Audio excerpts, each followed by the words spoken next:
In the golden era of soul music, Motown was king. Names like the Supremes, the Temptations, and Marvin Gaye ruled the charts, but not every talent group got their dues. In 1969, a new R&B group burst into the scenes with a powerful debut, soulful, stylish, and produced by some of the biggest names in the business. Backed by the legendary Holland Dozier Holland, they seemed destined for stardom. But silence. What happened to a very promising group? The centerpiece of today's video is all about the Glass House. Now, if you guys love my videos and love supporting me, then I suggest you become a member of the channel where I will be releasing exclusive videos just for you all. Be sure to get that family tier so you won't miss out on these exclusive perks. Now, before we start, let's be sure to leave a like on the video, subscribe to the channel, and push that notification bell to be sure you won't miss out on any more content. Now, without further ado, let's cue that intro.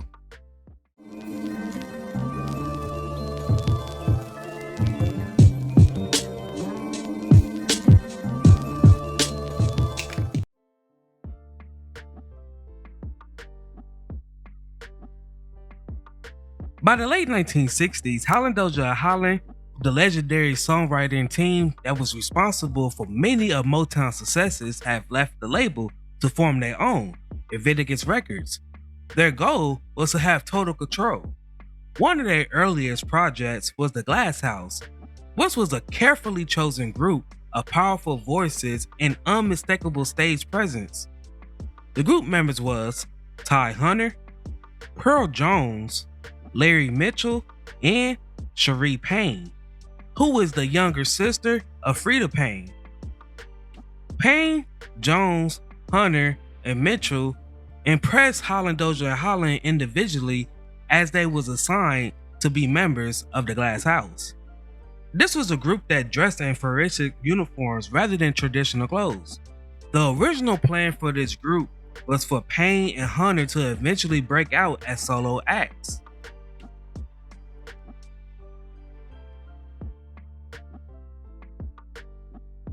Their first single, Crumbs Off the Table, was released in 1969.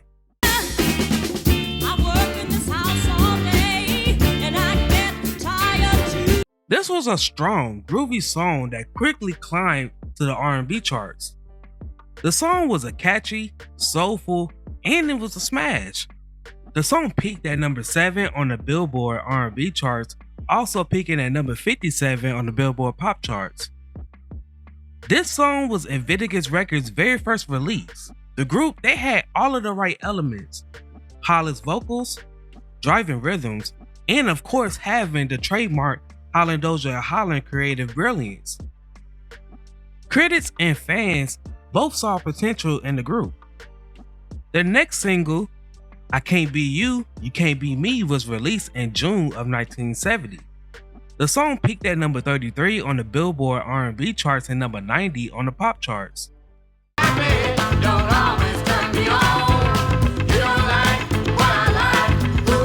In November of 1970, they released another single, Still in Moments from Another Woman's Life, that peaked at 121 on the Billboard Pop charts and number 42 on the R&B charts.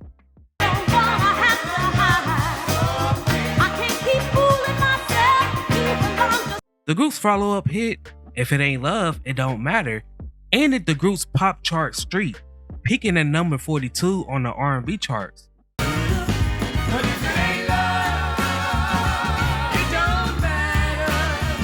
Their next song, Touch Me Jesus, was released in May of 1971.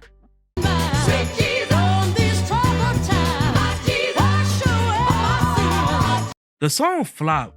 Maybe it was due to the 7-month gap in between the release of this song and their last release, and the huge gap in between the releases did hamper the group's momentum at the time. The song also brought more controversy when in June of 1971, the Blossoms sued Invictus Records, Stagecoach Productions, Eddie Holland and Capitol Records claiming that the defendants released an Invictus single titled Touch Me Jesus and credited to the performers as being Glass House when in fact the Blossoms actually recorded the single.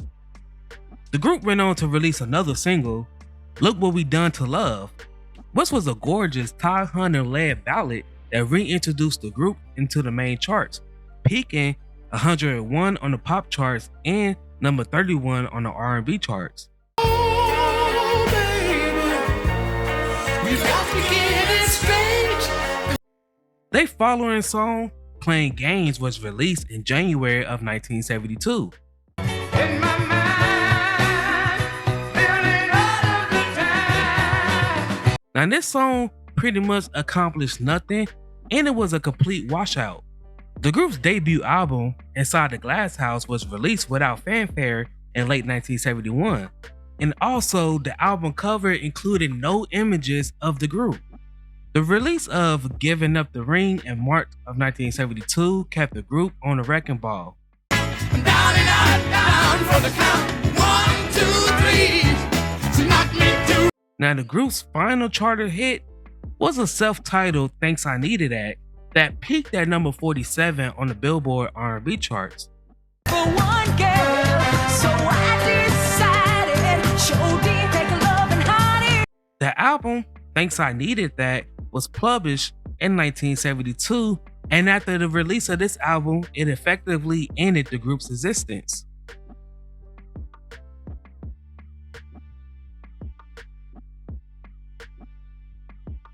In 1972, the group quietly disbanded. There was no farewell tour, no final album, just quiet. However, some of the members continued to shine. As stated earlier, the original plans for this group was to have Payne and Hunter branch off for solo careers. Although they didn't do the solo careers right away, Payne did join the Supremes in 1973, and Hunter later replaced C.P. Spencer as the voice of the originals. And according to my research, I really couldn't find any information about the other members and what they do today. Despite the group's great start, they struggled to maintain pace. More singles was released in early 1970s, but none of them was successful as they debuted. Behind the scenes, Invictus Records struggled with limited distribution, competition for MOTOWN, and a rapidly changing music landscape. The group was trapped in a weird bind. They was in between being labeled as skilled, yet underappreciated. Unlike their label mates, they did not receive national tours or substantial exposure.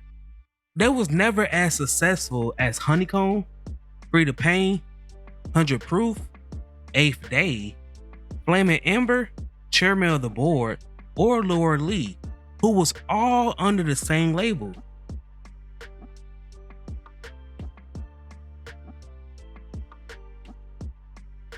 In the world of soul music, some voices are spotlighted while others fade away too soon. The Glass House left behind more than a hit. They left a sound, a spark, and a reminder that even brief moments in the spotlight can echo through time. Decades later, the group is being rediscovered by soul fans, collectors, and music historians.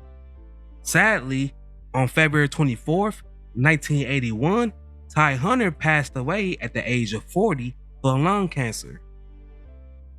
Now, before we go, I have a question for you all. What is your favorite song from the Glass House?